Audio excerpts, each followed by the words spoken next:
Ladies and gentlemen, welcome back to another episode of Locker Room Talk Uncut. Drew Garrison, Chad Penrod in the locker room, bringing you all the latest in sports. We've got a lot to get to today. We're going to talk about the Big Ten officially coming back.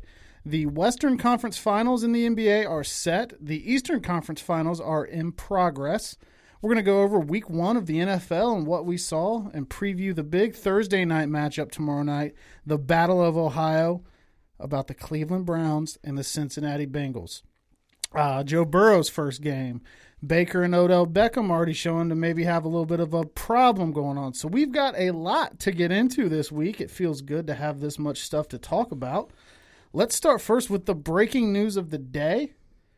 Our pick'em pool is back. Huge news, man. We are up to who won that? What's his name? Michael. Shout out to Michael Stevens last week, taking home $210. $210. He turned a $10 bill to $210. So yeah, I mean, he got his $10 back plus $200. So congratulations to him. Corey Clark was in second place. It came down to the tiebreaker. We are looking at 20 entries as of right now. This is 4:30 on Wednesday afternoon. It probably will grow between now and kickoff tomorrow. It's another $200 pot. $200 or more for you to get into. So Cash App, $ Drew Garrison. Find the link on our Facebook page, our Twitter page, and get into the There's actually an app for this one, man. Yes. So tell them about that a little bit. Tell them why we did that. I'm sure everybody wants to know. So I started with Pool Tracker because we kind of just came up with it really quickly, within a matter of a few minutes. And I've used Pool Tracker before. It was good, but the site's kind of shitty. There's a lot of ads. There's no mobile app, which I think turned off a lot of people. So I went to runyourpool.com. There is a mobile app. There's not as many ads. The site's a lot more user-friendly. I paid to use this one, so hopefully I do get a better experience. So it'll be a little bit easier. You can manage your picks without going to your web browser. You can download the mobile app, edit your picks from there, monitor your picks throughout the day while the games are going on. I just think it's a better one. And everybody seems to be having a better experience with it. So we will use that for the remainder of the season. It's a lot easier, man. Yeah. It's a lot easier. So that was my fault. I just picked the one that I knew, but my cousin Kurt actually recommended this one to me, and I like it a lot better.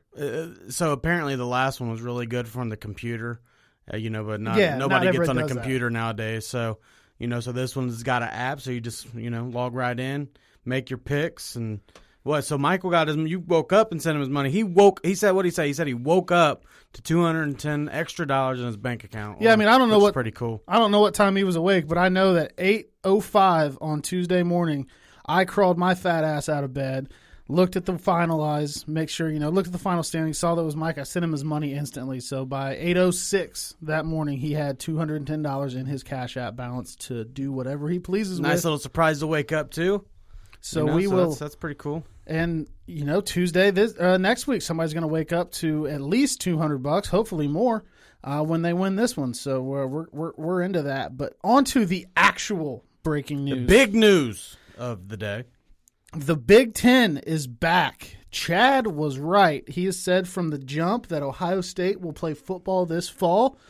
I said on my Facebook page today, this is the last complimentary thing about Ohio State I'm going to say, is they were vital to getting Big Ten football back this fall. So thank you for that. Now they were the reason. Now fuck them again. They were the reason outside of Donald Trump. Hey, that's who really did it, if we really want to go there. But yeah, so coming back the weekend of October 23rd and 24th, there's going to be an 8-game schedule with no byes. A conference championship game will be played as well. So it looks like the Big Ten will have an opportunity to qualify for the college football playoff. Well, we know for 100% fact, and we had talked about this earlier, that if Ohio State runs the table, they go 8-0, win the Big Ten championship, go 9-0, Ohio State will get in. I mean, the committee's not going to look at it and say, "Oh, okay, well, you didn't play Miami, Ohio, so we got to hold you out." So, well, it all depends on Alabama. If Alabama runs the table and has a conference championship, then conference championship will matter. If Alabama stumbles and doesn't win their conference championship for whatever reason, they'll probably still get in. Don't be a hater. I'm not being a hater. That's on Alabama. Yeah, but don't be a hater. If Ohio State goes 9-0, they're in. You said it. I'm going to post the fucking message of you saying 10 out of 10 times Ohio State runs the table, they're in. You know it. Everyone knows it. In a regular season, yeah. I'm not saying that they shouldn't. I'm not saying that they shouldn't. If they run the table, they win the Big Ten. I feel like they should be in. They will get in, but it all depends on Alabama because they'll make that concession to get Alabama in. Power if they Five. fuck They're a up. Power Five conference. If they win, they run the table, which they're going to do. They've in my missed opinion. the playoff with a Big Ten championship before, though. Yeah, that's true too, but not this year. They've said it all year leading up before COVID. Clemson, Ohio State, and are going to be the best two teams, and that's still going to be the case. Guarantee it. I mean, you're still going to get an Alabama in or whoever comes out of the SEC. You know, probably going to get two teams out of the SEC. Yeah, but what I'm saying is, if Alabama doesn't win the SEC, they fuck with it. I'm not. They should. I'm not saying that they should. I'm not being an Ohio State hater. That's more on saying everybody needs to quit sucking Alabama's dick. Yeah. So some more breaking news here. So. Kyle Rowland, he's a verified source on Twitter because he's got the blue check mark is what I take trust it. The check mark also, usually. Jeff Schwartz tweeted this out. Ryan Day said that Wyatt Davis and Sean Wade told him that they want to be a part of the team. That came from Kyle Rowland. And then Jeff Schwartz tweets out, per my little birds, and Jeff Schwartz was an NFL offensive lineman, by the way. He knows people. But he says Wyatt Davis is heading back to Columbus to play fall season with the Buckeyes. So big news for the Buckeyes. And if they get Sean Wade back, which it sounds like is a big possibility, even bigger news. I mean, you gotta think Ohio State or Clemson was the favorite if everybody returns, which it looks like it's a big possibility there. And I was listening to Kirk Herbstreit today, and actually Dustin Eisen, he has an anonymous Twitter name, so I won't say it because he likes to stay under the radar, said to me on Twitter that any player, even if they've said that they're declaring for the draft, as long as they haven't received money from an agent, they are going to be able to come back and play. So on the Michigan side of things, I'm probably the only person listening to this, recording this, will give a shit. But Jalen Mayfield and Ambry Thomas, pretty important pieces. Ambry Thomas, a corner, Jalen Mayfield, an offensive tackle, did declare for the draft. So it'll be interesting to see if they've hired that agent, hired the agent and taken the money to, because agents will front their training and all kinds of shit. And you would think during a season like this with a pandemic that maybe they're a little more lenient just because they won't be on the money side of things just because it's the NCAA and they're a fucking joke. Yeah, well, maybe if no money's been if no money's changed hands, I think they'll be fine. Yeah, it's so that's exciting though, man. I mean, you thought maybe you were going to get past a year without an ass whooping, and it looks like you're still going to get that ass whooping. I want to know too, when is that game going to happen? Because it was supposed to happen the 24th. There's no way it's going to be the first game of the year. I can't imagine that it's going to be the first game of the year. No, I would imagine Ohio State's going to open up with Rutgers or somebody like that. Yeah, I think they're going to take their upper echelon teams, their Penn States, their Ohio States, and Michigan to play maybe a weaker tune-up game. Although Michigan usually opens up pretty tough, they usually have a pretty big game. Yeah, they usually do within the first week or two. And looking at the Michigan situation, for anybody that may give a shit, Dylan McCaffrey has opted out of the season and is looking to enter the transfer portal. So that is opening the door for Joe Mixon. Joe Milton. Joe Mixon, I would love for Joe Mixon to come play for Michigan and probably help us out a little bit. Joe Milton couldn't beat the Buckeyes. Will be playing quarterback this year. I like Milton a lot. He's got a big cannon. I was also a big McCaffrey fan, so it's going to be interesting to see how I was really real anxious to see what McCaffrey, just a taller quarterback. He almost has that Brady type build out of college. In my opinion, had a lot better arm than fucking Shea Patterson, who was a bust. I have a better arm than Shea Patterson. So I was actually interested in seeing how he performed, but sounds like Milton beat him out, and McCaffrey's going to transfer. I'm afraid to say this because I don't want to be taken wrong. He is not going to be the guy that I'm about to compare him to, but he reminds me of his play style and his size at the position remind me of a Cam Newton. I'm not saying he's going to be Cam Newton. So kind of how you said Shea Patterson was like Johnny Manziel in college, and you were completely fucking wrong. No, actually, I wasn't. Come on, you were hyped. I wasn't, though. You were hyped. Go look at his Instagram. Go look at his Ole Miss page. Look at his Instagram. No. I was super excited. I bought into the hype. Go look at his highlights from Ole Miss. He looked like Johnny without cocaine. Yeah. Harbaugh ruined him. And then, For one, his first year, the offense was not the offense that he should have been in at all. Then they tried to transfer to this spread thing, and it just went to shit. But I'm not saying Joe Milton is Cam Newton. I'm just saying he's big, he's athletic, he'll run you over a little bit. I like him. I was looking for McCaffrey to be the starter this year because I saw how McCaffrey played and the offense moved when he came in last year when Patterson was hurt or benched or what the fuck ever. So it's weird, but it seems to me like he lost his job, so now he's getting out of Dodge. So I am excited as hell. You're excited for this too, even though he's a Buckeye, to see Josh Myers one more time in Columbus, man. That's, because he could go to the draft. In my opinion, he could go to the draft and be a top 10 pick right now, but this is just going to help him out, and because Josh is a real deal. We got to see him live many games. I saw him at Dairy Queen a few weeks ago. Yeah, he was telling the girl he's going pro next year. so fuck yeah, and he got a Blizzard. It was cool as fuck. I remember meeting him, dude, when he was like 17 and I was a fully grown man. I was at a coaching clinic, like double you, and I looked up at him. I was like, hey man, I like Michigan, but I root for you. Don't fucking squish me. That dude is a fucking monster. He's probably about to kick your ass for saying that, but no, he's pretty cool about it. Yeah, Josh is extremely awesome kid, humble kid. as hell, man.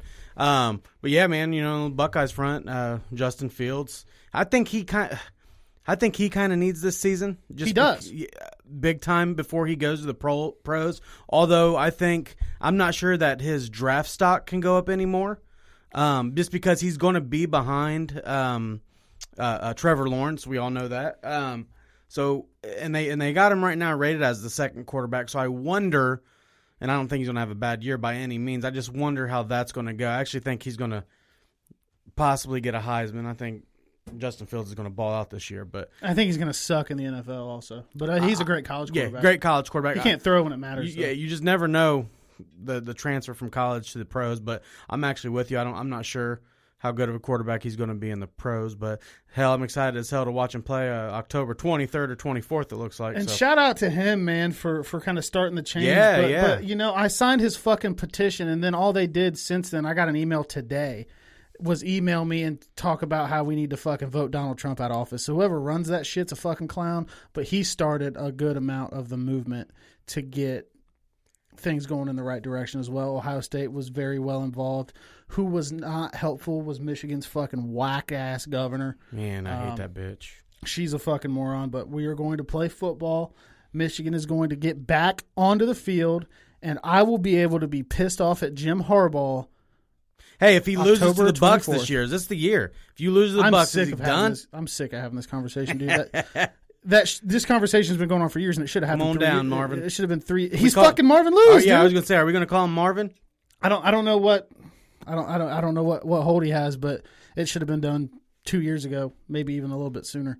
So I'm off the heart. Big Ten football is back. October 23rd, October 24th is when the season starts. I can't wait. I'm ready for the Buckeyes. I know you can't wait. You're ready for Michigan. And fuck PJ Fleck. But let's get into the big news of last night. God, if you watched Drew's Twitter, he's been annoying with it, man. The Los Angeles Clippers. I unloaded the fucking clip last night. The Los Angeles Clippers are not going to the Western Conference Finals against the Los Angeles Lakers. Instead, the Denver Nuggets, pretty much there towards the end, beat Jamal the shit. Fucking Murray, dude. Beat the shit out of. Now look, before you call my Twitter feed annoying, I warned you guys with about 11 minutes left in that game. I said, look, I'm going to unload the clip here in a little bit. So come on, man, let's hear it. Dude, I know you got a lot to say. They're too deep. They've got too many dogs. Who's going to score on them? Jamal Murray dropped 40-something, killed him. They're blah, blah, blah, all this Jamal shit, Murray man. has those moments, man. Hey, Jamal Murray's a ball. I don't like Jamal Murray. I liked him last night because I fucking hate the Clippers. I like him. I don't. I think he's fucking annoying. Why do I feel like he's inconsistent? But, man, when it's been the two biggest games, Game 7s against the Jazz and now against the Clippers, man, he fucking shows up. They actually, looking at it, their last series they were down 3-1. This series they were down 3-1. I mean, they have played 8 straight elimination games. They like their fucking back against the wall, obviously. And it's just so fucking funny, man, because the whole narrative was like, oh, well, the regular season doesn't matter. Who cares? And I'm like, yeah, the Clippers don't care about the regular season. Cool. Oh, well, they're just kind of bored with Denver. Luka's just playing with them a little bit. Or, I'm sorry, they were bored with Dallas, and Luka's just playing with them a little bit, and they'll turn it on. And then it's like, but the Lakers are going to lose to fucking Portland, of course. Okay, well, okay. Well, they're definitely losing to Houston, right? The Lakers are definitely going to – who's going to stop Harden? Who's going to stop Westbrook? Well, no, the Clippers, man, they're just bored with Denver. That's all it really is. They'll be fine. And then they fucking drop the game. And now all of a sudden, the Lakers have an easy path to a title is what I'm seeing online. It went from losing the first round to Portland, losing to Houston. The Clippers are fine. They're just bored. This doesn't matter. And now it's like, well, yeah, of course the Lakers are in the finals. They had an easy path. They don't have to go through the Clippers. Dude, fuck the Clippers. They're a fucking scam. They just got shown out as a scam. I'm more worried about toenail Clippers than I am the LA Clippers. So what's going to go – Paul George, holy fuck. PG 13%. He fucking is shooting a corner three and totally hits the side of the backboard wide open. Did you see the edit where somebody had it where he had the Larry O'Brien trophy there and he shot it and it just bounced off the fucking backboard? That shit was great. And here's my part, because I got to be fair here. I've got to be fair here because I don't want the Lakers to win. Defund Steve Ballmer. So here's my biggest thing here. I gave LeBron. Well, you said you don't want the Lakers to win? I don't. Man, you did though. When Kobe died, I did when Kobe died, but now don't do that. For other reasons, I don't. It's for Kobe.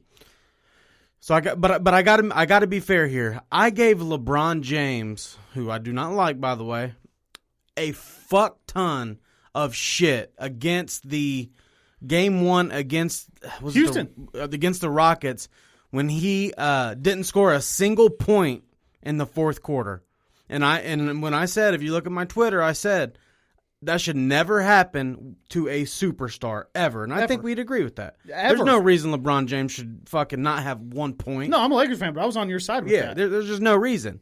And last night, not only did Kawhi Leonard have 0 points in the fourth, but so did Paul George. So the two biggest fucking stars. Like if I was to tell you Game 7 to get into the Western Conference Finals, Paul George and Kawhi Leonard were going to have 0 points together, you'd have fucking laughed your ass off at me. Anybody would have. No, the Clippers are too deep. They got killers, dog. Choke artist. What a fucking choke artist Kawhi was last night, man. Dude, and Paul George, he's been a choke artist. And they're playing fucking Portland in I think it was a restart game. And, Dame misses a shot, and Pat Bev and fucking, I can't remember who else. It was Morris, the other Morris, not the one on the Lakers. Oh, they're laughing at him and blah, blah, blah. And just being real cocky, and they get into it, I guess, somewhere on the bubble. And then there's the Instagram fight where, Paul George is telling him to shut the fuck up and get ready to go home. And he's like, you've been choking your whole life, blah, blah, blah. And all this shit. And it's like, but now that they lose, they're like, oh, well, we just didn't, have the chemistry. Which they didn't. Which, that's not an excuse. Whose fucking fault is that? But you can clearly see that on the court. We've been saying that. Somebody said the Lakers are teammates and the Clippers are coworkers. Yeah, and you brought up the point, and man, you might be right. I thought it was a little bit of bullshit, but you made the point, and you said it doesn't look like Kawhi Leonard and Paul George are getting along. And I fired back at you, and I said, well, that can't be true because Kawhi didn't sign on the paper until they went and got Paul George. Right. Yeah. I think so I was like, no. I was like, that can't be. That's bullshit. But now he's played with him. Here we are. Now he's played. That's so. What's next there, man? What are they going to try and get Giannis or Doc Rivers is coming back, which is a little bit surprising. Not super surprising. Listen, Doc Rivers is a great coach, but he can't do it. He's overrated. He's overrated. You know who won him that title in 2008 against the Lakers? Tom Thibodeau. Yeah. He bailed him out in that series. I haven't heard the Giannis thing yet. On the Giannis front, as it relates to that, I saw that he had a 3-hour meeting with the ownership the other day. He's got to leave there. That's for a different day, but he's got to get out of there. Well, they've told him they're going to spend well into the luxury tax to get him that. They're going to get Chris Paul. Yeah, but then I seen a story come out today that it's not even a possibility. Chris Paul's not even a possibility. He's going to stay in OKC? No, that the Bucks weren't going to go after him. Oh. Dude, he's making $38 million. But yeah, that is for another. Well, we know where he should go, win or lose, because next year you got to deal with Kevin Durant and Kyrie Irving. And fucking LeVert and fucking Dinwiddie. I mean, goddamn, that team's loaded. Yeah, but let's look at the Clippers now. Thinking about that, they're 1 season away from potentially Kawhi and Paul George leaving. They signed 2-year deals with a third-year option. So there was some talk about Paul George being up for an extension this offseason, and I don't think that they're going to do that now. So it's going to be – we're going to find out what Kawhi thinks of Paul George, because I'm sure that if Kawhi walked into Steve Ballmer's office and said, I want Paul George gone, they're going to trade him. They could easily find a trade partner for him. But they fucking mortgaged their entire future on him, dude. I mean, draft picks for the next, 8 years. But if you Shai can, Gilgeous-Alexander. If somehow, say Giannis wants out, right? Just say, right? Okay. Say Giannis wants out. Is there a better return out there than Paul George for fucking the Bucks? No. Right. I mean, that just to me it makes a lot of sense. I mean, it could. I don't. And I don't know. Obviously, we don't know if that's even a possibility. I'm just saying. Yeah, I mean, I know if I wanted Giannis, if I'm the Bucks and I'm like, oh, you want Giannis? Giannis wants out. Oh, all right, yeah, I'll take Paul George. Fuck it. Well, yeah, and Giannis is a fucking fraud too as a number one, but he could be a damn good number two against Kawhi. But let's not. Hey man, the rabbit hole opened up last night. Kawhi, man, he did a lot with Tim Duncan, Manu Ginobili, Tony Parker. He had a lot of good roles on that team. I know where you're going, and then but he I don't beats agree. Toronto with no KD, no Clay, and then Yeah, then he gets here and he can't really kind of. Should he have left Toronto? That's my thing. I think I wanted him to sign with the Lakers. Obviously, I was all over it, just like everybody else. He looks like he's better off to stay in Toronto. But I think that the bright lights weren't on there. Yeah, because it's. I think that the Lakers thing was like, I don't want to just join up with LeBron and AD to hurt my legacy. I get that. But man, Siakam, Van Vliet this year, Kyle Lowry, Kawhi, they had a good thing. Nick Nurse is a great coach. Yeah, and they're a team. He's up out of the way in Toronto. There wasn't a lot of glitz and glamour because LA or not, whether you're the Clippers are like the fucking sixth most important team in LA, right, in the sports landscape. But it's still LA. It's still a lot. I don't know. I would put them somewhere right there after the Lakers first, obviously, and then the Dodgers. Dude, and then after that, I'm not sure that the Rams, the Chargers, or any of them are even that big. No. The LA landscape is the Lakers are still number one. They've always been number one. The Dodgers, USC football is huge there. That's true too. I forgot about them. Dodgers, they're becoming very into the Rams. So fifth or sixth, they're getting their own arena, right, to try to separate from the Lakers, because now they don't actually do it. I say it a lot, but it's like they pay the Lakers to play in their house. You know what I mean? Like they pay rent. Yeah. So I think that they should be forced to be called the Inglewood Clippers when they move, because LA is the Lakers. But there's a lot of interesting things there, man. I just feel like they got this pass because, dude, I think Ballmer paid off media. I really do. He got Ramona Shelburne, who was a great Lakers reporter for years. Loved Ramona Shelburne. And as soon as this offseason came up, she just started really, really riding for the Clippers. Like, I don't know if she was like in a hot tub with him, getting wasted and, banging Ballmer or something. But I really, really, really, really think that Steve Ballmer is in the media, has the media in his pocket. All that money, $65 million, bought that land, he bought the LA Coliseum because there was laws that prohibited another sports venue being near that. So he bought it so he could get out of it.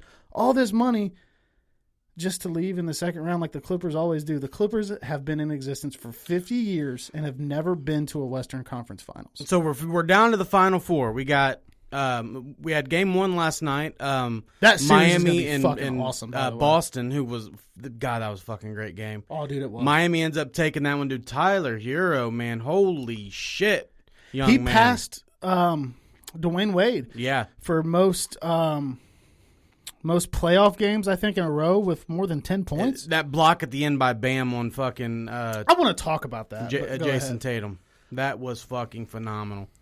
I'm not a bronze sexual. I'm not.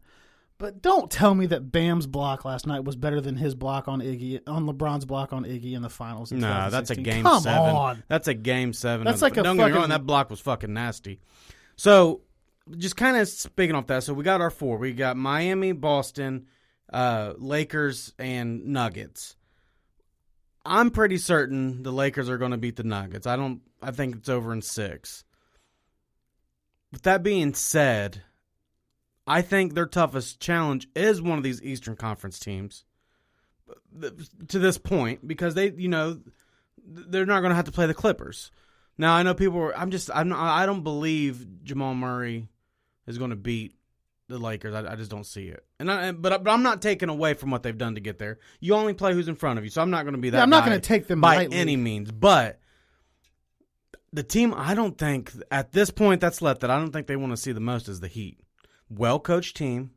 Bam can guard. Not only can he guard LeBron, but he can guard AD. Can he guard AD for a whole game? I absolutely think he can. And then not only that, you have Jimmy Buckets who can guard LeBron. So you're probably going to get Bam on AD, Jimmy Butler on LeBron. So I think from a defensive position, and also you got Jay Crowder there who can play both as well. So I just think from a defensive standpoint, that's the team that they shouldn't want to see the most. I think that they beat Boston, although I think Boston's a young, good team. I just don't think they're there yet. Paint me the picture of a Lakers-Celtics finals. Fuck that. No, listen. Yeah, but fuck that. A Lakers-Celtics finals after Kobe passed on, and the Lakers beat their arch rival Celtics to give Kobe a fucking ring in heaven. Fuck that. Let's see the Heat. Let's see the Heat. I said last night on Twitter, Jimmy Butler deserves an NBA Finals appearance. I think Jimmy Butler, balling, man. Jimmy Butler's been made a scapegoat in Chicago, in Minnesota. He was made a scapegoat in Philly as well, and I like his. He's got Kobe-ish work ethic going on right now that I'm hearing about. He's running his ass off, so he's not tired at the end of the games. He's really, really working his ass off since he's gotten to Miami, and I would love to see him make an NBA Finals appearance. If the Lakers were out of the running, I'd probably root for I also the think Heat. it could be a great series. Not only do I think the Heat has the best chance, but I also think it would be a great series. I think both those teams play great defense. But if you look at that Boston game last night, I mean, they went they're younger, but they went toe-to-toe. Oh, they did. The Boston's not out of it. That could have easily gone either way. No, Boston's not out of it by any means. Two of the best coaches in the NBA are absolutely. in the Eastern Conference Yeah, Finals. that's gonna, like you said, that's gonna be a fun series. All right, man. So we haven't hit. We're about halfway through the show here, and we have not even touched on the NFL yet. Week 1 is in the books.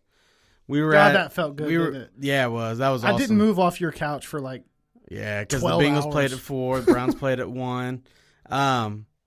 The taco salad was there, which is very important. Our teams, though, man, just real quick on our teams, the Browns get fucking blasted by Lamar Jackson and the Baltimore Ravens, 38-6.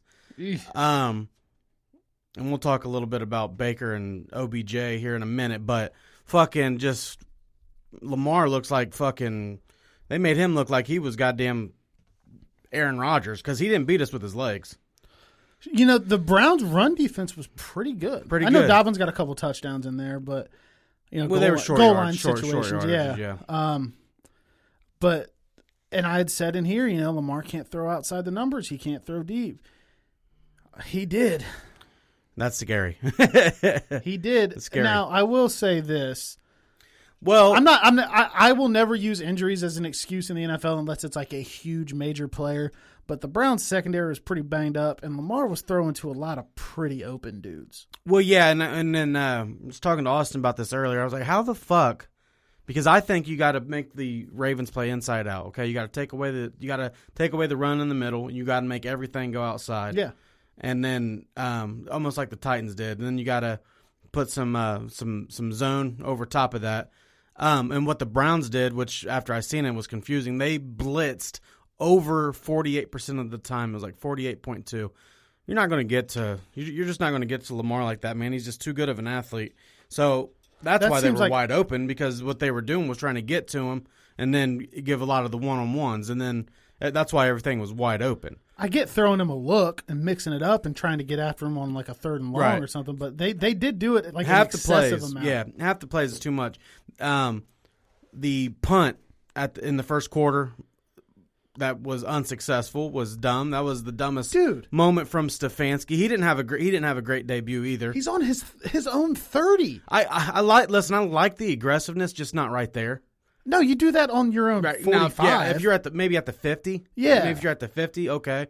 After you had just given up a touchdown off of a fumble. Right. Well, Baker threw a pick, and they had it inside our territory. They go down and score 7-0.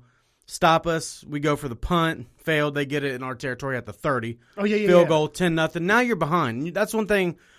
If you look at when the Browns beat Baltimore last year, or a team beats Baltimore, you have to get out in front of them and make them play catch up. Make them play from behind. You can't play catch up to them. They have to play catch up to you. So you've got to strike early and then play that inside-out game. And the Browns didn't do any of that. Baker, he just wasn't seeing a lot of things on the field. Now, I keep backing Baker up, and I'm going to make a bold statement here real quick. The Browns and the Bengals play Thursday. If Baker Mayfield looks bad, he might get one more game from me against Washington because it's early. These guys haven't had any preseason. Much like the Bengals, there's been no preseason. They've been going against the same guys. But if he has bad, I think I'm throwing in the keys, man. I think I'm done with him, unfortunately. But I'm almost there. And then I would want them to bring Keenum in and see what we got right there. But Stefanski's debut, not good. He got away from the run after we were averaging 5.6 yards per carry. He got away from that too early because he put himself in that hole. But I think that you're gonna see a lot more running. I think Stefanski's going to be better. I hope Baker's going to be better. I think Baker will be better. As far as him and OBJ goes, Baker targeted Odell 10 times. He had 3 catches for 22 yards. Not good enough. I don't know if he's forcing him. He says he's not forcing it to him. He says that he's seeing one-on-ones, and that's who he's going to. He believes in his guys to make a play. I would agree with that, but at the same time, this isn't what we were doing. We were winning. We were having fun when Baker was a rookie at the end of that season. Let's get some fucking play action going, and let's hit Hooper. Let's hit Njoku. Let's hit Harrison Bryant. Let's hit Jarvis. Let's hit Hollywood Higgins. Let's hit Donovan People-Jones. Like, there are other players out there. We can't force anything to Odell. And as far as Odell goes, the body language. Come on, dude. I believe Odell when he says he's frustrated, and he's frustrated because they can't win. And I believe that. I believe that 100%. I believe the media makes more than what it is, but the body language is what sells it. It's like, dude, come on. You can't look pissed off nonstop, staying out of the huddle, going to the side. That shit's going to get you traded because Kevin Stefanski is not Freddie Kitchens. The people that brought you there are no longer there and will gladly take a first for you like they gave for you. I'm not sure they'd get a first for him right now. I think they would get a first for him. But Austin said it pretty well. Be a spark, not a drain. Yeah, definitely. And I agree. It's like I told you guys, the body language feeds into that more, but he doesn't bring a lot of this stuff on himself.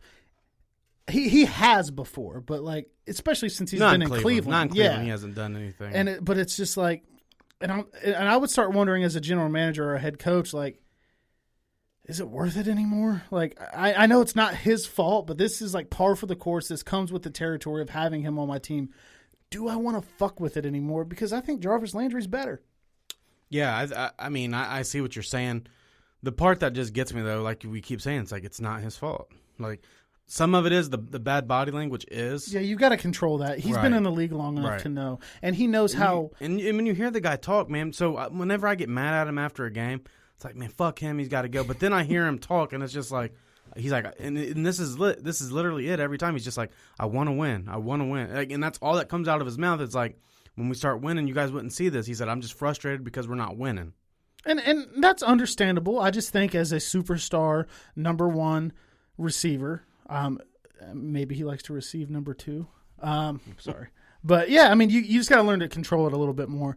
But I think a lot of it is undeserved. But even I noticed it during the game. I was just like, dude, like, look at his body language. Like, yeah, I get it. Like, I don't know. It just seemed to be consistent. So you're saying you're going to give Baker 1 or 2 more games, and you want Case Keenum in? Case Keenum has taken this. Let's see. Let me say it like this: not a better defense, but Case Keenum has taken a worse offense. This offense that is in Cleveland right now is on paper has a great line, great running backs, great receivers. Has taken less to an NFC championship. Yeah, in Minnesota. So we get down 0-2, 0-3. I'm done. There were some plays on Sunday where I don't think we lost because of Baker. Now, going back at the film, I'm a little more pissed at Baker. Yeah. But he didn't make as many bad decisions as you've seen last year. I just don't know if he has confidence in himself, man. I don't know where it's gone. Where it's gone. The dude's played for 4 head coaches in 2 years. Right. That's probably fucking rough, fucking too. confused. It's like Josh Rosen type shit. But, I mean, I'm not a huge Baker hater. The more he did everything right this offseason. The more people bring up Burrow and try to compare him to Baker and all that shit, that's weird, and it kind of makes me want Baker to do worse, I guess. But at the end of the day, I like Baker coming out of college. I said he was going to be the best quarterback out of that draft class. And right now, nobody's looking that great. There was some stuff that you see when you watch the film back, like that one that we were talking about earlier where he's got 3 receivers just wide open, but he feels the rush, and he just kind of like takes off, throws the ball out of bounds. They're right in front of him is the problem. Yeah, he should have seen them.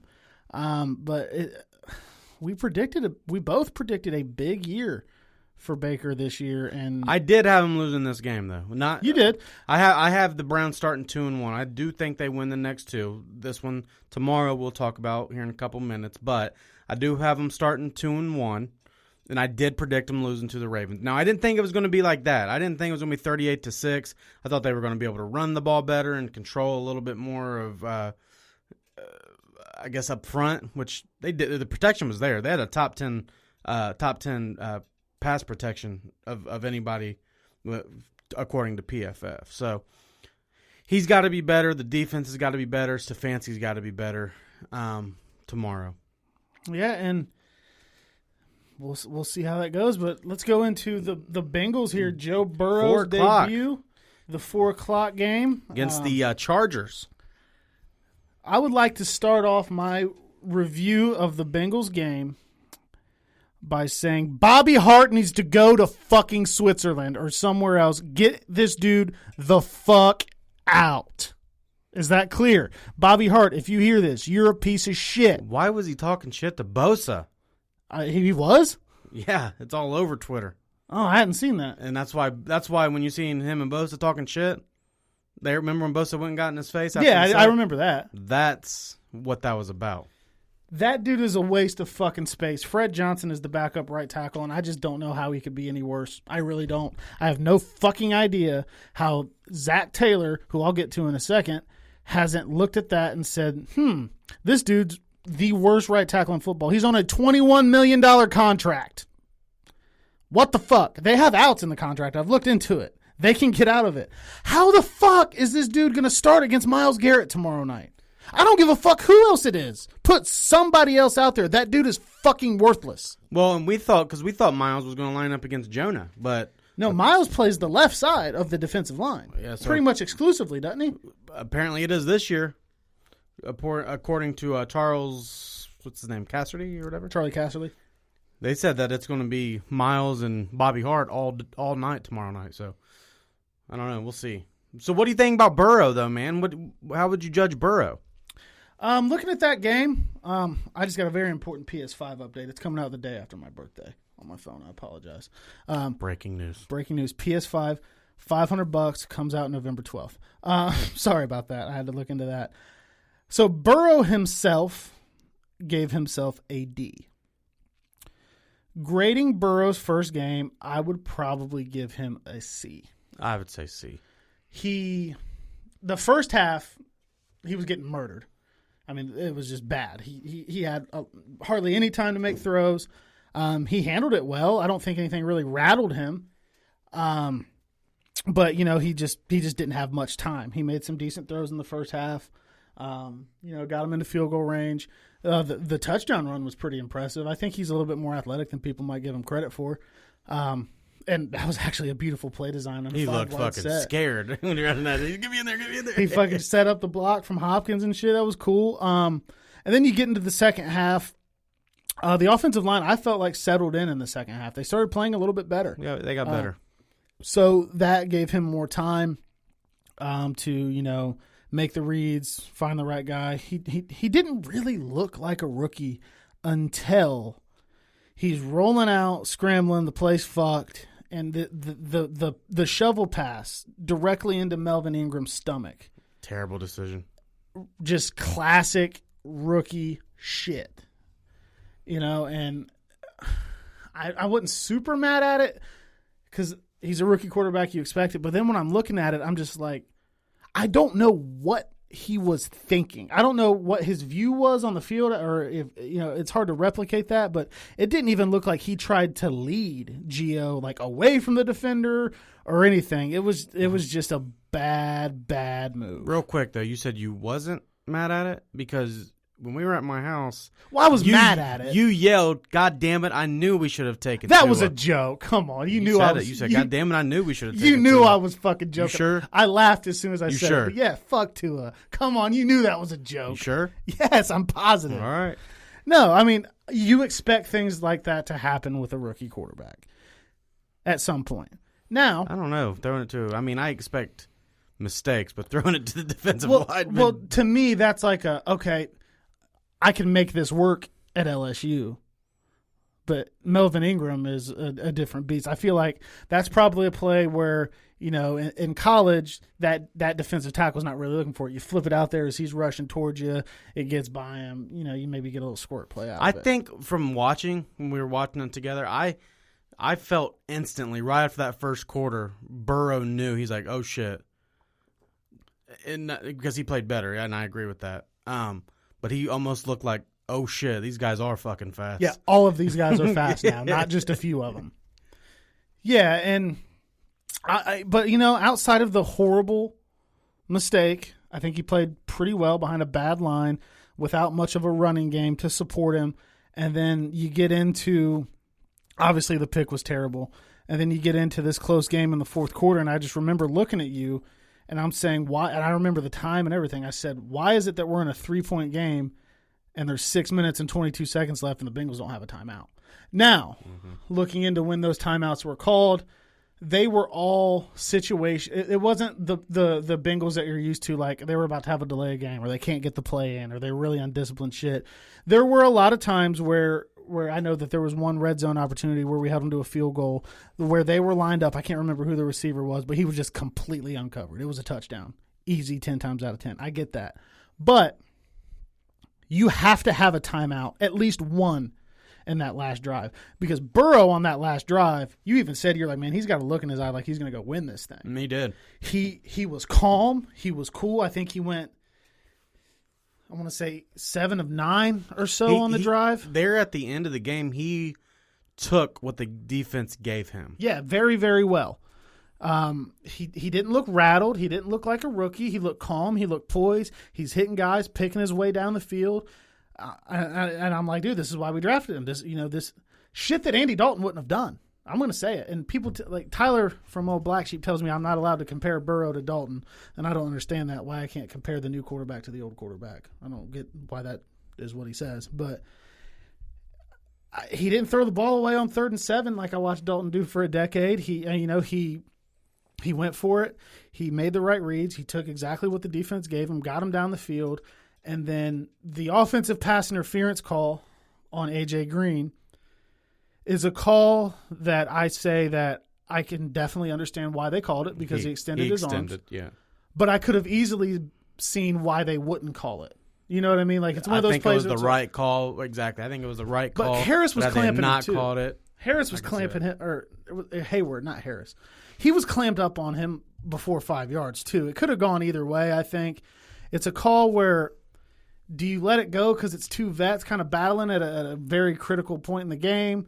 Maybe. Like, I can find logic in either side. So I'm not in the group of people that are saying that penalty was bullshit, that, blah blah blah.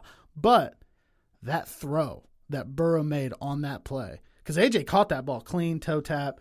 Only AJ was touching that thing. I'm not even sure he had to push off on him if he could have just turned quick enough. Yeah, I think Burrow put it outside enough where he probably didn't have to. That was a fucking good ball, dude. It was a good ball. So where's the fault lie here? Come on, say the name. Fat Randy? No, it wasn't Randy's fault. Oh, get the fuck out of here. It's a 31-yard field goal. No, the fault is Zach Taylor. Thank you. Well, no. It was. You should have a timeout. No. Hold on. Let me start. One timeout on that drive, they win the game. Well, you don't have to rely on the field goal. I'm not so sure about that. Absolutely. But where in that game did not having a timeout really seem to affect it that much?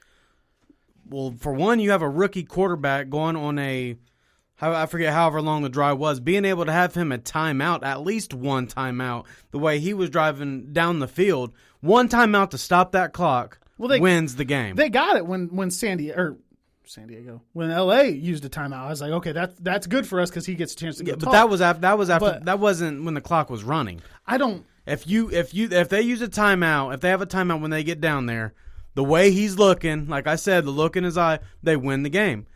The fault is at the head coach. This is we can't say one thing last year and go away from it. We said last year, when you get in these close games, it comes down to coaching. Because Burrow played good enough in the second half to win that game. I mean, we could talk about the field goal, the miss, which he should make. You're right. It's 31 yards. We could talk about extending of the arms. But in my opinion, if they have one timeout to give Burrow that stoppage, they win the game. Because then he can look at the middle of the field. Then he don't have to worry about hitting the sidelines. He can hit a pass over the middle because they have a timeout left. And this is what happened all last year. What did we say last year? Zach Taylor was like, what, 0-8 and one possession. What was it? He's now 0-9. 0-9 with that loss. He's in one possession games. Well, you get a pass for that in your first year, maybe. Not 8 of them. Well, I could give him a little bit of a pass for last year. I fully blame him for this, but I would be remiss if I didn't talk about the just wide open touchdown that Burrow missed AJ on, because that I maybe the look like I still haven't seen the replay.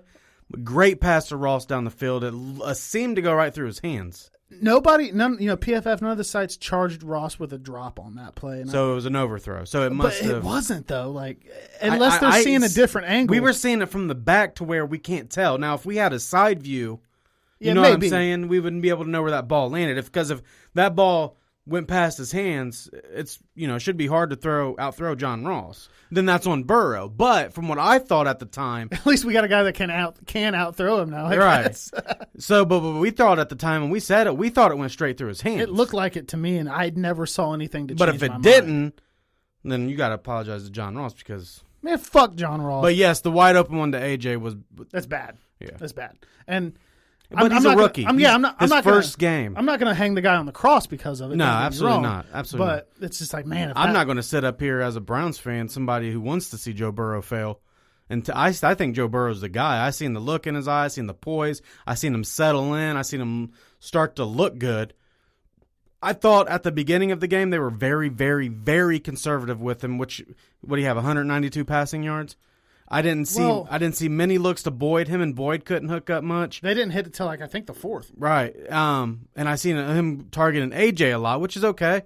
That's a safety blanket. Right. I'm not gonna pinpoint. I don't think Joe Burrow played bad at all, but I would give him a C. But I do think Zach Taylor was conservative with him. And the biggest thing that I seen, who we've talked about in here before, the offensive line. Now they did settle in the second half, but they looked terrible in the first half. Fucking terrible. They still couldn't run the ball. They didn't try to run the ball enough either. And there were Mixon's fumble, which is unusual. That's like that's such a freak play. Like he kind of spins, and that dude's just right there, head on the ball. They happen. And another thing, and it's on Taylor because Taylor calls the plays. I feel like there were too many empty sets. I know he ran those a lot in LSU.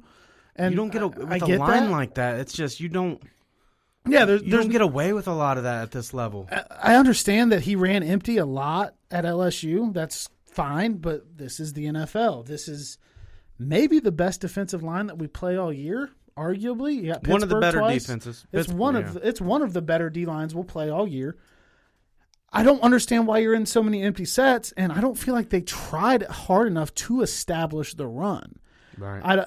And a lot of it's weird. Everything that we talk about, except for probably Taylor's time management, can be chalked up to, they had no preseason. Everything easily could. Everything that the Browns dealt with could be like, well, new offense, no preseason. New coaches, new yeah, it's a lot of stuff. So preseason hurt our teams for sure. Sure. No doubt in my mind, preseason hurt our two teams. But I mean, the big story is Burrow, and really terrible bonehead pick on that shovel pass. But outside of that, I'm not super mad at the guy. When he gets the ball in his hands with no timeouts, with, what was it, a little over 3 minutes left, I think, down 3, he drives you down the field. He puts a ball in the end zone that's in play for your best receiver to come down with and make a play on. I was very impressed with that throw from a rookie. Obviously, the pass interference nullifies it. I mean, I don't know what more I can ask from a guy in his first start with a bad line and no preseason. He'll clean up the mistakes. He'll stop throwing to the defensive tackles and, It's just, you got to live to fight another day. Right. There, man. Go he'll down. find other ways. They've got to find more of his plays to where what he needs to do tomorrow is he needs to get the ball out of his hands early, find a rhythm. Like I said, they were more conservative with him in that first half to where I don't think he got into a rhythm until like the fourth quarter. It was like a weird conservative, though, because he threw the ball a lot. But they're throwing very short routes and checkdowns a lot. I personally think Mixon has to get more involved. You just gave him all that fucking money. Run the ball. So we'll hit on that game of the first game of week 2 here in a minute. But let's go down this list real quick, man. Just hit on everybody else's teams here. Kansas City and Houston. I thought we knew that. I mean, Houston tried to make it a game there at the end, but Pat Mahomes has all those weapons and he fucking is God and shit. So, I mean, what is there to say about the Chiefs? I think they're in the best position to run it back. I do think Baltimore's going to be good. I mean, I'm not just saying that because they kicked our teeth in. I think everybody knew that coming into the season. Chiefs look good in Europe. Can't say much, can you? Yeah, I mean, Clyde Edwards-Helaire was a fucking monster. Absolute steal. Seattle and Atlanta, man, Russell Wilson looked fucking great. Russ made some plays that people would have been like, "Oh, only Pat Mahomes can do this." If Pat Mahomes did it, Russ doesn't get enough. The only other quarterbacks making some of those throws he made is Aaron Rodgers, which he did, and Pat Mahomes. But Atlanta didn't look bad neither, though. I thought Matt Ryan looked pretty good. Yeah, they hung in there pretty well. Julio went off 140 yards or something.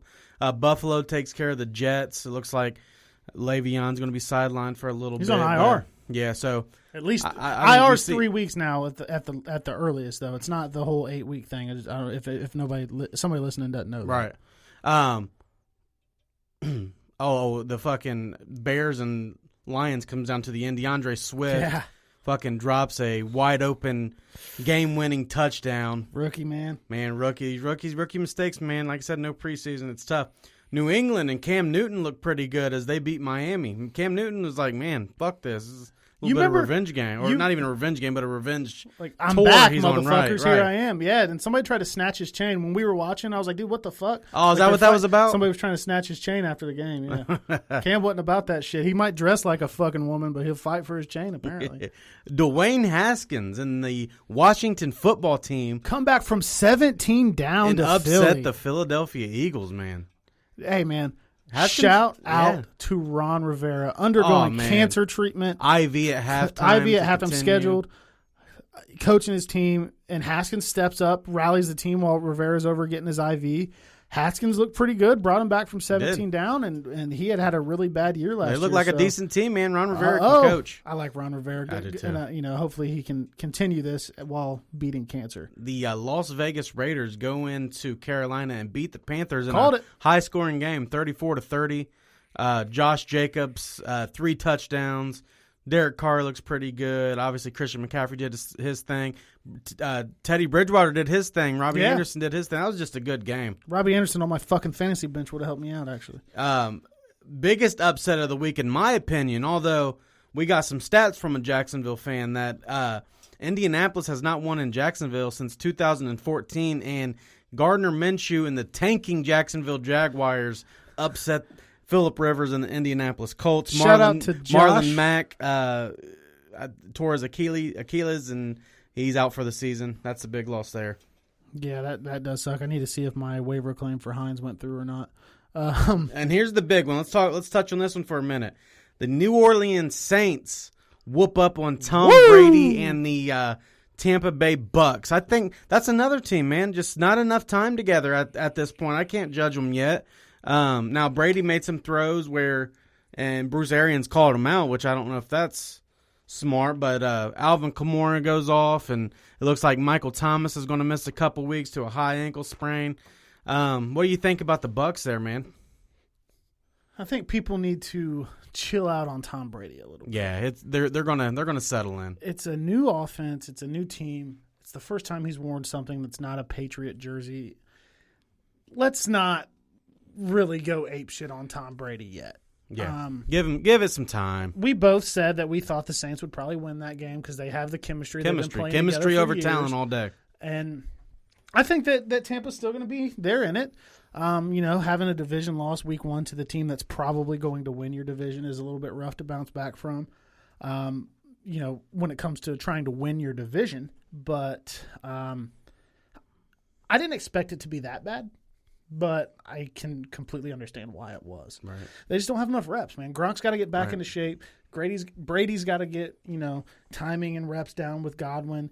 And practice reps are good. In shorts reps are good, but game reps matter. Not a whole lot of there for Mike Evans, who was questionable going into that game. Yeah, who got to play, but it didn't look like he was at his full strength. Another big upset, the Arizona Cardinals and Kyler Murray upset the San Francisco 49ers and San Fran. And boy, did they look good. Kyler looked good, out to prove me wrong. DeAndre Hopkins, 140 yards. Career high in catches, career high in yards, First I believe, game. for him. First game. Their defense looked good, dude. Drake Kirkpatrick out there making plays. Yeah. They look good, man. They did. I didn't expect it. We said, that they fucked with San Fran a little bit last year, but you guys kept making that point, and I kept saying no way. I'll be honest. Yeah, but Hopkins seemed to put them over the hump on. They're going to be an interesting team to watch. That play you sent of Larry Fitzgerald, you know how they're running that 2-minute drill. They're out of timeouts. Guys will catch the ball, drop the ball, run to the line. Fitzgerald runs up into the crowd of people, fucking snatches the ball, sprints down, spots it, or gives it to the ref to spot and gets up. They spike the ball. They kick it. Fucking love Larry Fitz, man. Man, he deserves so much more. Yeah. He deserves so much more. I wouldn't mind seeing him get one. You know what I mean? It's just... I would have if he would have got it against fucking Pittsburgh. Fuck Santonio Holmes. The Los Angeles Rams, in my opinion, they upset the Dallas Cowboys here on Sunday Night Football. Malcolm Brown stepping right in for Gurley and didn't miss a beat. Dude, they almost bullied the Cowboys. They did. They looked good, man. Sean McVay was like, fuck doing these five wide sets, 4 wide sets. He said we're going to do a lot more heavy formation and just pound the rock, and they did, dude. And they looked good doing it. Yeah, they did, and there was a questionable OPI call there on that game, but I think it was a good call too.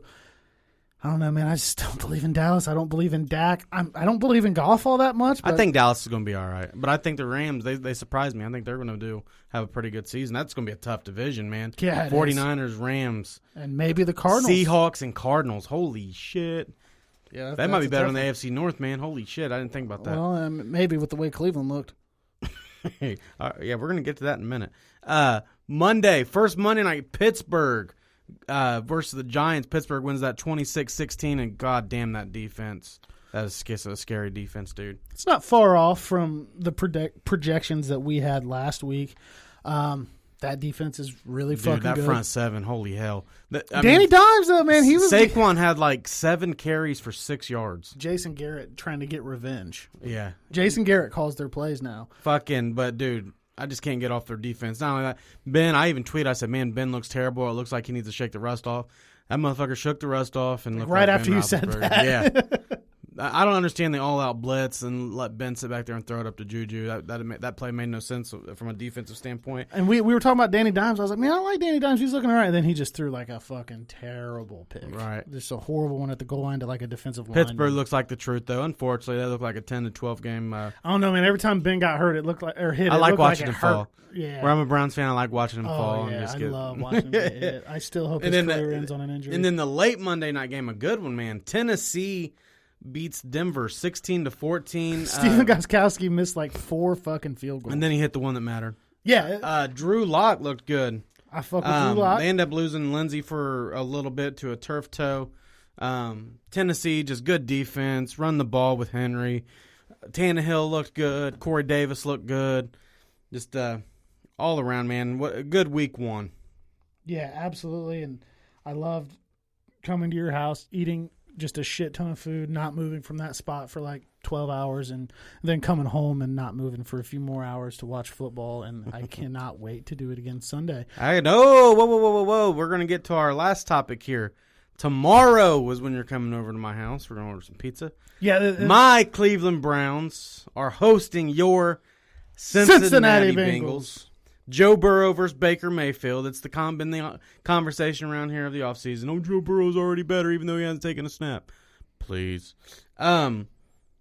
Anyways, what do you think, Drew? What are you thinking? How's it going tomorrow? I know you got to have some kind of optimism here for your teammates, especially after watching us get slaughtered. Cleveland's pretty banged up. Yeah, Jack Conklin. Let's see. Let's get on the list. Jack Conklin, J.C. Treader, Jedrick Wills, Jarvis Landry, and Olivier Vernon are all questionable. I think 3 or 4 play. But the Bengals also have Geno out. They have Mike Daniels out. They have Sean Williams out, and then the right guard that you guys just picked up. What's his name? Suafalo. And to be completely honest with you, when Suafalo went to IR, actually. When Billy Price came in, he actually played better than him, which is weird. I never thought I'd actually say Billy Price played better than that guy. But he did. I think that they have to establish the running game. Who? The Bengals. And the Browns. Both teams. But I think that with the Browns having a questionable secondary right now, and really I thought they would have a questionable run defense, but they held Baltimore in check pretty well. They're going to have to open up play action for Burrow. I think that the Bengals defense is going to struggle with the run. You know, there's not a guy on the Bengals roster that can replace Geno Atkins. But when I was like, Mike Daniels is coming in, I'm like, okay, he can hold his own. Right. He can. It is a good vet pickup. He can do well. But now with him out, it's getting pretty light there, man. I don't know. So it's going to be these young linebackers that they have. Josh Bynes, by the way, looked very good on Sunday. I was impressed with him. I didn't expect all that much out of him. So he's going to have a big task here, trying to keep Chubb in check, keep Kareem Hunt in check.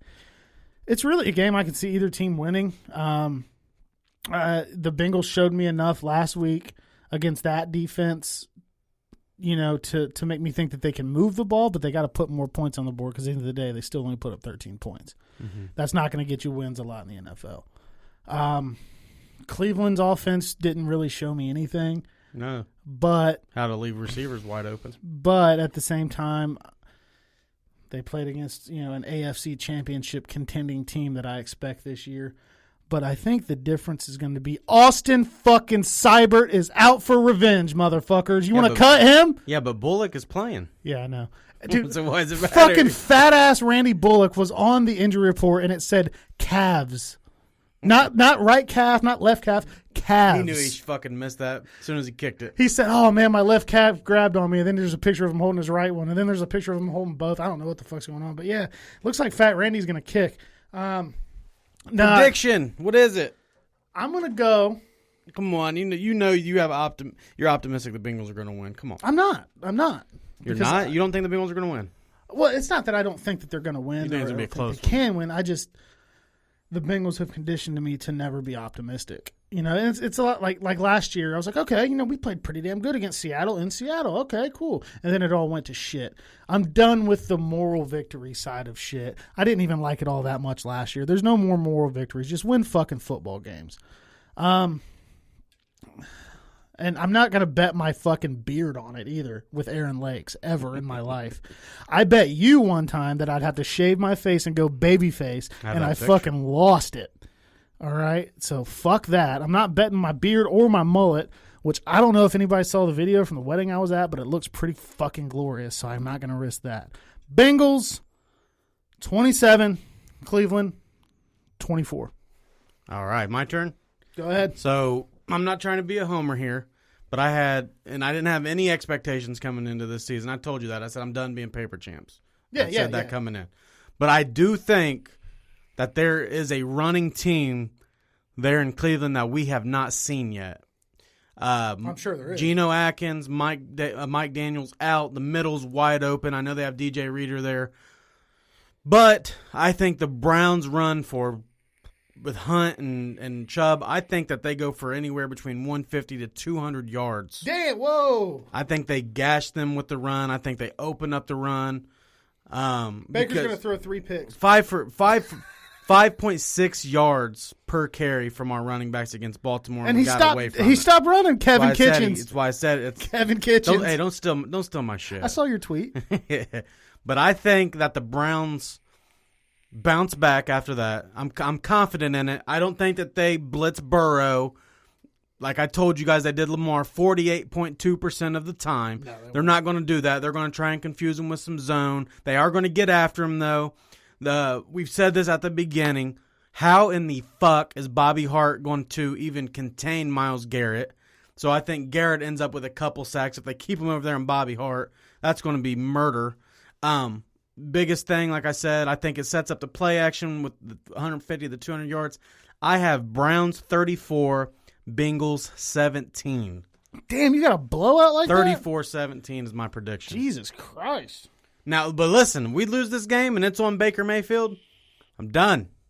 Was it this game or not? Because you said earlier maybe next. It's going to be hard not to be this game. We not? should be a team with a rookie quarterback who hasn't had any practice. Even though we haven't either, it should be easy to run the ball on this team. They're not great against the run.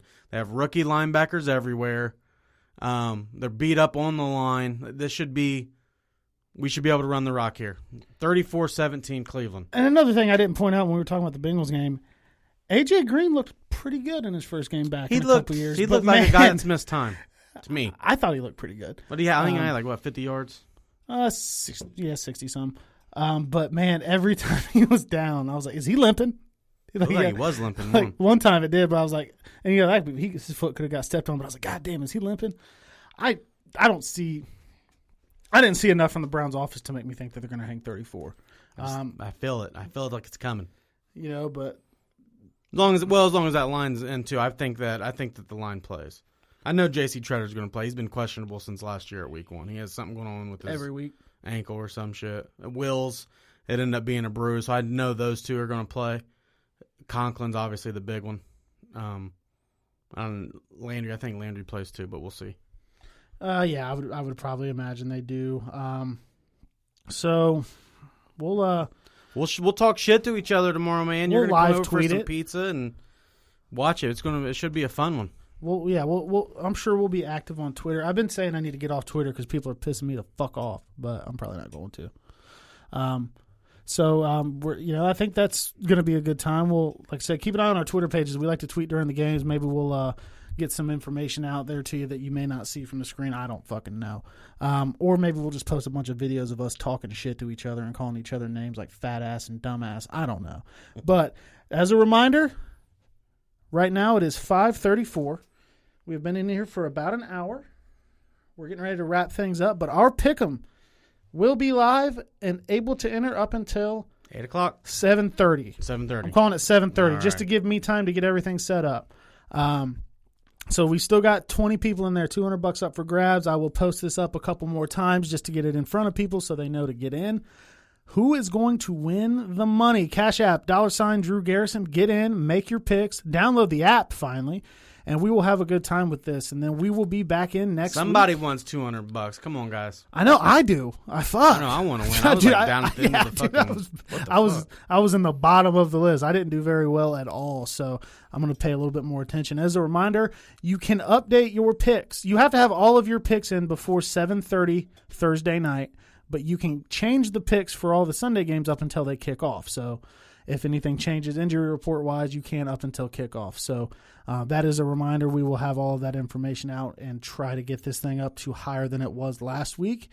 And we will be back in here next week to grade our teams on how they do against each other and preview of everything that's going on. NBA Finals will be nearing about there because I guess Lakers' first game is Friday at 6. So we'll have a good pulse on what's going on in the conference finals of the NBA.